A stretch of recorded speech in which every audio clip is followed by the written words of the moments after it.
South Africa remains committed to fostering global cooperation to address the root cause of corruption. Well, that's according to Minister of Public Service and Administration, Inkosi Mzamo Buthelezi. He was delivering open remarks at the inaugural G20 Anti-Corruption Working Group Summit in Cape Town.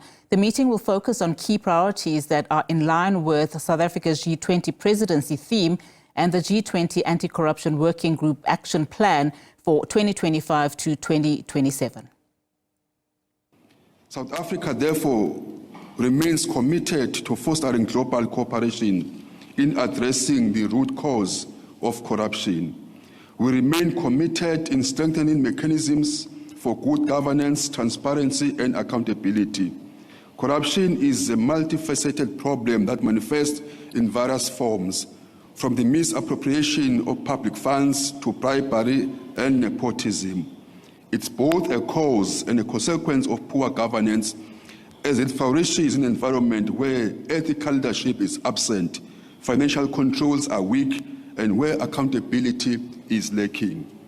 Corruption has far-reaching implications that are eroding and weakening trust in the public institutions, implications that are stifling economic growth and depriving millions of citizens of essential services and opportunities. As I often say, corruption is not just an economic crime, but the worst betrayal of the trust that our people place in us. It must be uprooted at every level. Well, to unpack this further, let's now speak to Wayne Duvenage, Organization Undoing Tax Abuse CEO. Wayne, a very good afternoon to you, and thank you so much for your time.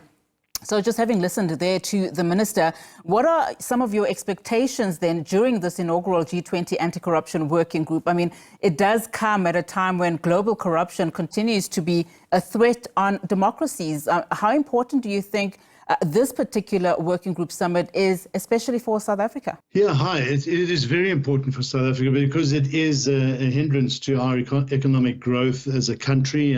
We've heard a lot of rhetoric and talk and promises and plans and strategies to get on top of corruption in South Africa, and yet we fail to even get anywhere close to what we think or say we're going to do as a government.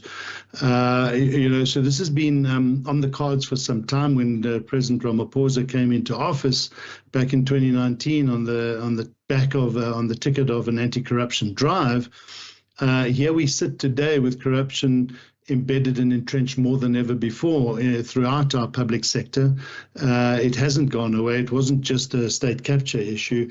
And as we can see, we are still struggling to the extent that we have a Minister of Finance trying to increase the budget by increasing taxes, when our letter to him today has shown that if we can just deal with the gross maladministration, wasteful expenditure, a lot of which is involved in corruption, we'd be able to save this country close on 500 billion rand a year and not having to increase taxes. So it's a serious problem, and I think there's too much rhetoric saying the right things, but the action is missing in action completely.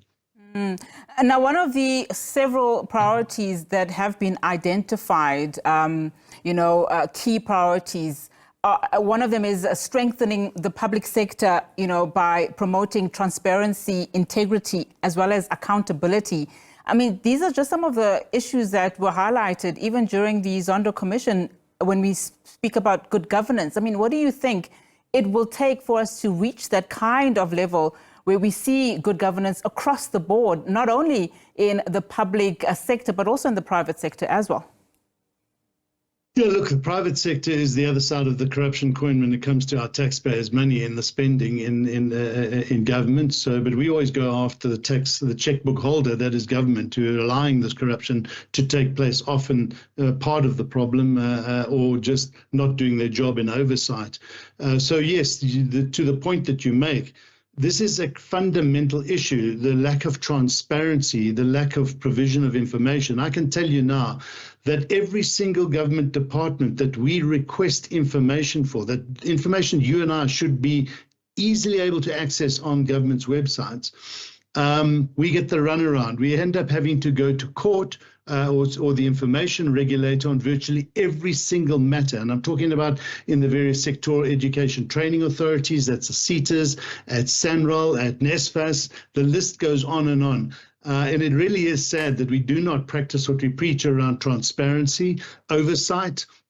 Our boards that are supposed to ensure good oversight of the conduct of our state entities are very often appointed by ministers and these boards lack the role that they should be playing in making sure there's good governance in these state entities, which is why organizations like ourselves exist to try and undo the corruption that's taking place. It really is a problem at the moment. And to listen to the minister and say all the things that we say at the G20 anti-corruption working groups and summits is one thing. But, we don't trust, we just cannot get a sense of belief in those words or a sense of trust in those words that are coming out of the mouths of our ministers who speak the right speak, but really just it's not happening.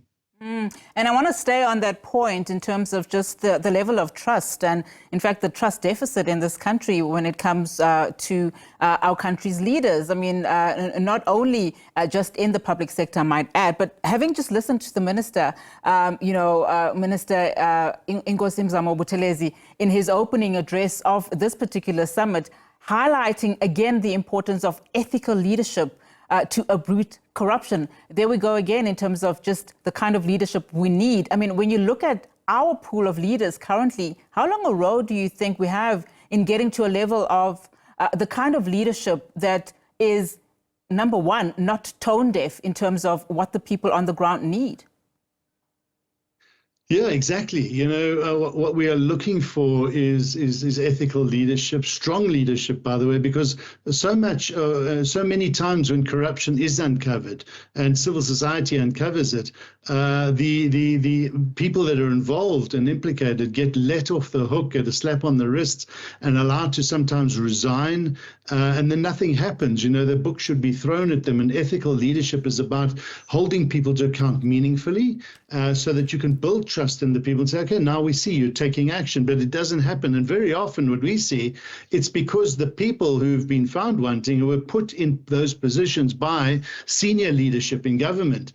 And so they make sure that no action is taken, that people get let off the hook, and they crop up somewhere else in other parts of government later on down the line. So it doesn't do any favors for this declining trust in government by the public sector.